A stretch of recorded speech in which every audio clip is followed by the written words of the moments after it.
to Longevity in Motion, a content series from Progressive Motion where we explore what it takes to move well, feel strong, and live with purpose for the long haul.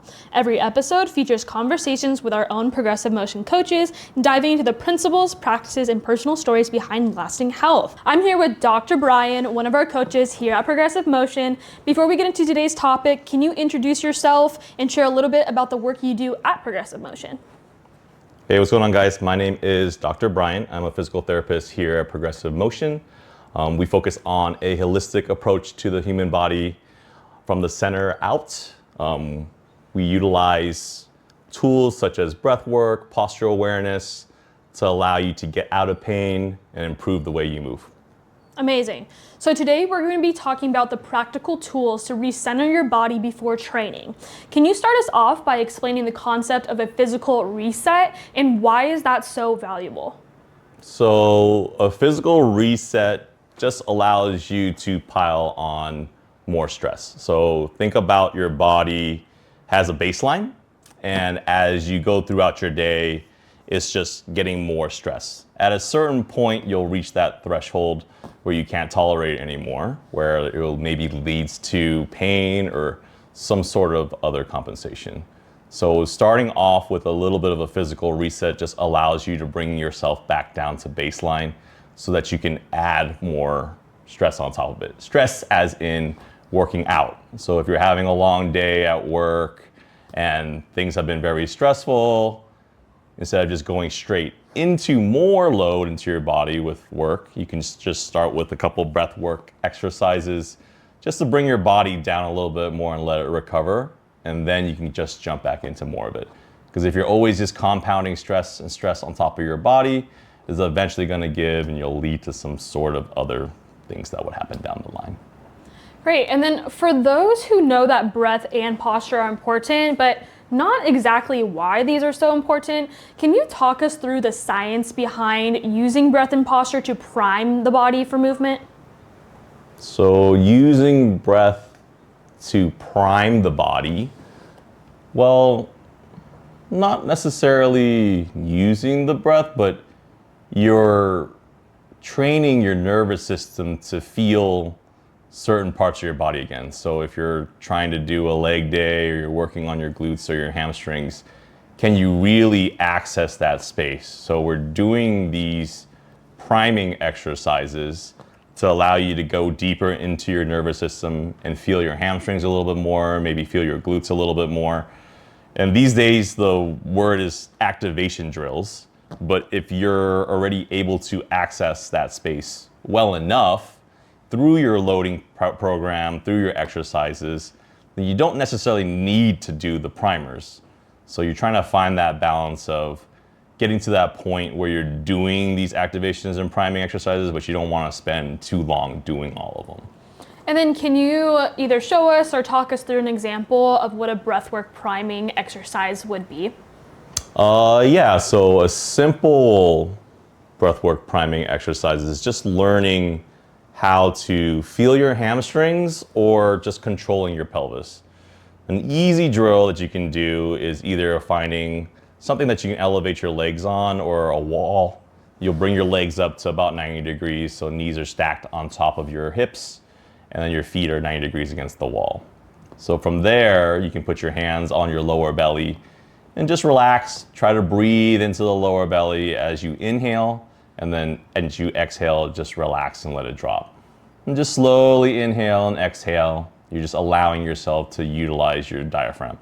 So essentially, we're just diaphragmatically breathing. From there, as you get your couple breaths in, you can start working on just some intra-abdominal pressure work. So after that inhale and that raise of the belly, you can hold your breath in this position. And then you just hold it as you exhale. So sorry, it's as you inhale, you want to allow your belly to rise up, and then you want to maintain the pressure within your core, which is creating intra-abdominal pressure, so that when you exhale now, the belly doesn't drop back down. And now you're just holding that expansion the whole entire time as you're breathing in and out.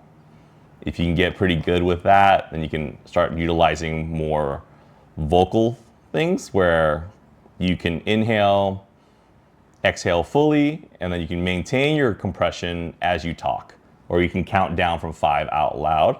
A lot of people, when they try to create pressure, they're just suffocating. So they're always like this and they can't do anything when they're holding that pressure. But you should be able to just talk naturally. So that's like another level up from there. And then if you want to even integrate it even more, then you can add some hamstring work into it. So as your feet are up on the wall or on a bench, you can dig your heels down into the wall to access your hamstrings. Why we want to access the hamstrings? Because it attaches to your butt bone. It just allows you to tilt yourself into more of that posterior pelvic tilt.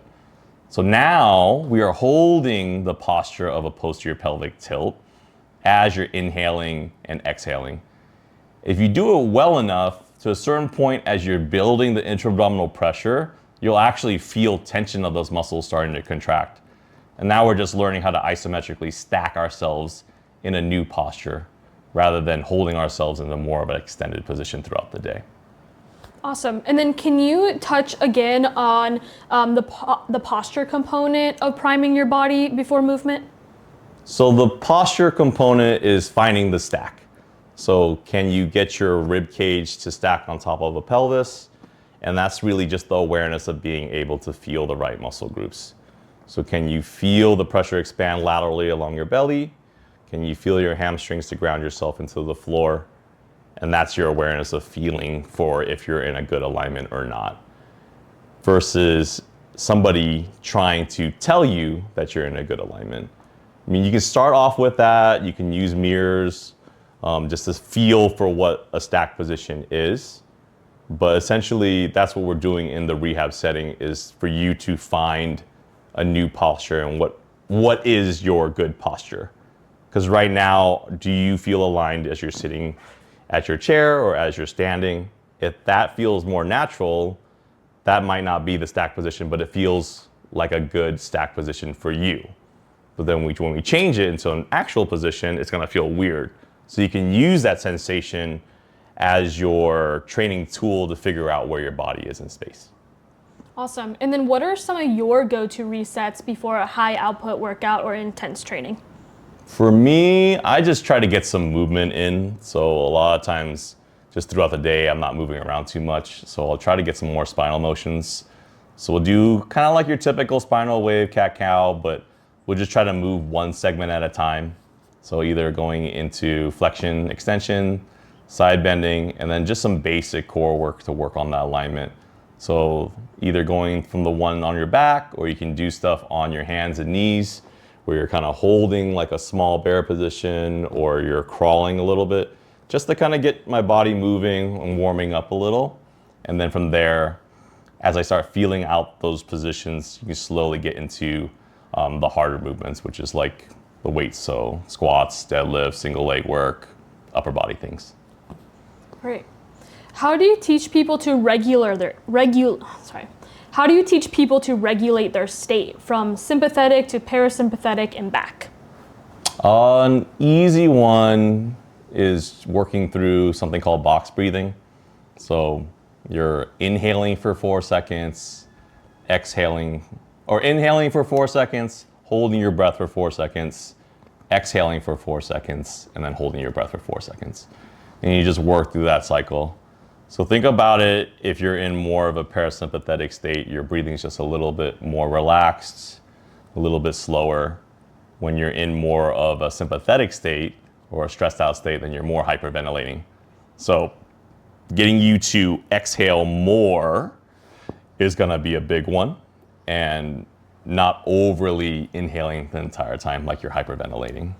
An easy one you can do, you can hyperventilate where you're just, and just see how you feel, because it's just wiring yourself up.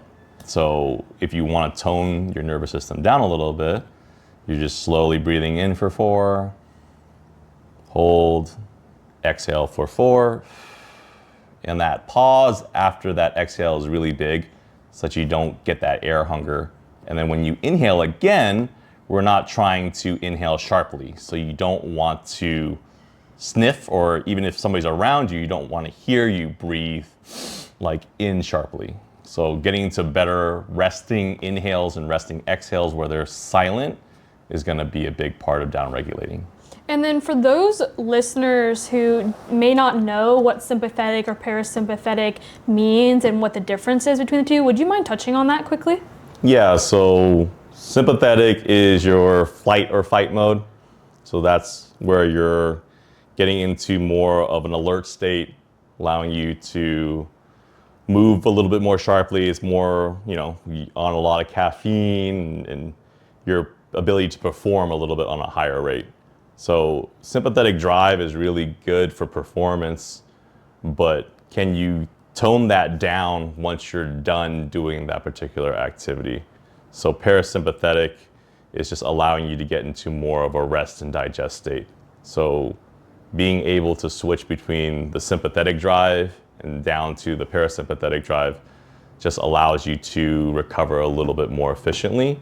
And the society that we've kind of created is very sympathetically driven, and there's not a lot of space for us to recover and relax. And it's just bringing back things that your body is like craving for, like getting away into quieter spaces, being out in nature, allowing you to not focus so hard on certain things as well.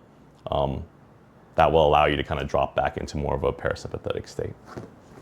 Perfect. And when you approach resets or you're making recommendations for your clients, do you approach resets differently based on if someone is a rehab client or if someone is a healthy individual? Should they be approaching things differently?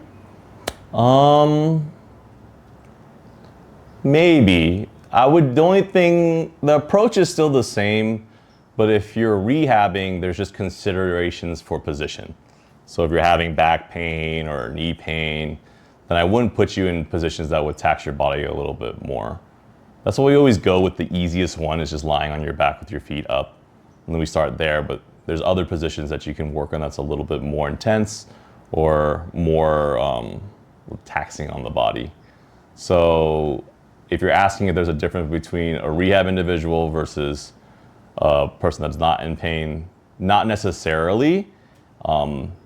The bigger question is their movement background of being able to, if I ask you to move your pelvis, do you even know what that means? Can you engage certain muscle groups? Do you know what that means? And it's just getting us on common ground on being able to understand how your body is moving. Great. And then what are some common mistakes that people make when they're trying to warm up? Common mistakes when warming up? Everybody's a little bit different. So you need to kind of know what areas of your body that you need to work on first to allow yourself to get into certain spaces. But essentially, most people are warming up in a sense they have their circuit of stretches or circuit of exercises that you're doing, which is perfectly fine because you're hitting all the spots of your body, rather than if you already knew the list of things that you needed to work on, you can cater it specifically for yourself. And that's probably the biggest difference. But other than that, if you're warming up as like just getting your blood going, as going for a walk or just cycling for a little bit, and that's all fine. Just choosing the one or two things that will allow you to get your body ready for movement is going to be a big one. And the efficiency of it is another one. So if you're the person that foam rolls for like 30 to 40 minutes prior to anything, then you want to figure out how can you dial that down a little bit to get ready for your actual workout.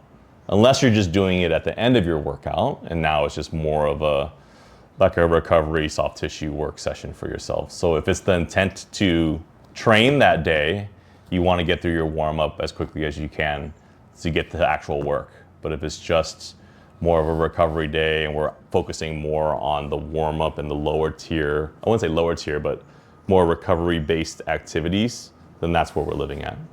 Great. Now I'd like to transition a little bit to some action items that we can provide our listeners and our viewers. So in taking into consideration these resets, how long should these resets take and how should someone fit them into their routine? Initially, it's more of getting your nervous system to get used to the movements. So starting off as we're doing the breath work, you want to be able to hold that position for 4 to 5 breaths, and then you're doing it for like 4 to 5 rounds as you're going through it. It's just getting you used to kind of grouping the position. But essentially, if you can get it dialed in well enough to a certain extent, you can use it to improve ranges of motion. So you can test stuff. So testing your toe touch, testing your squat, and then you use the repositioning and the breathing drills as a way to improve your range of motion. So if you're having a hard time touching your toes and you go do a breath work drill, you can retest your movement again. So if it's improving, great, we can go straight into an exercise. But if your focus is just trying to get through some of those motions, then you want to be practicing it more consistently. So as you get more seasoned with the drills and the breath work exercises, you'll just be doing them a little less and then getting into more of your main exercises, or we just move them into more advanced drills. Yeah.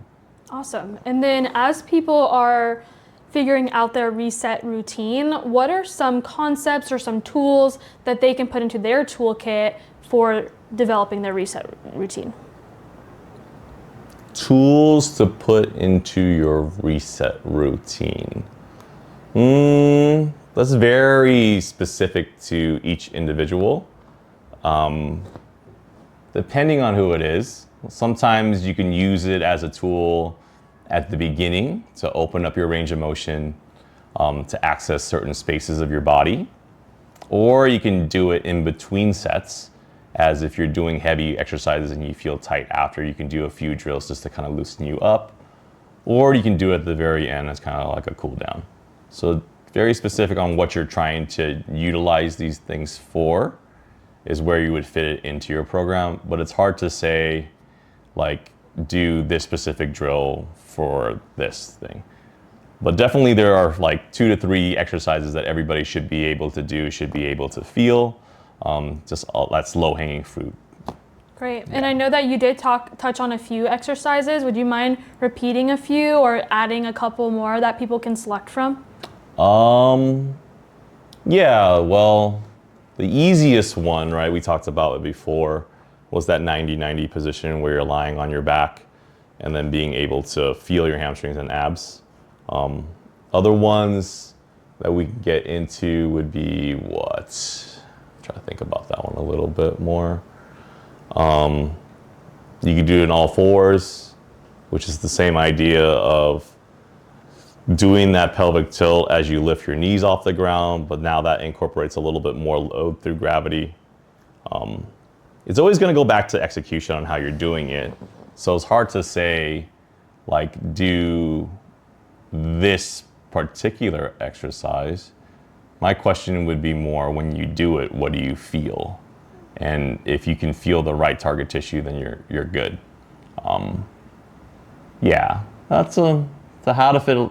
So just for an average person to fit it into, I would just start with the basics. So the stuff on your back, or maybe even just basic spinal mobility of learning how to move your pelvis back and forth, how to move your ribs back and forth, proper hinging mechanics. Start with those, and then you can get into the nitty-gritty of how to integrate things.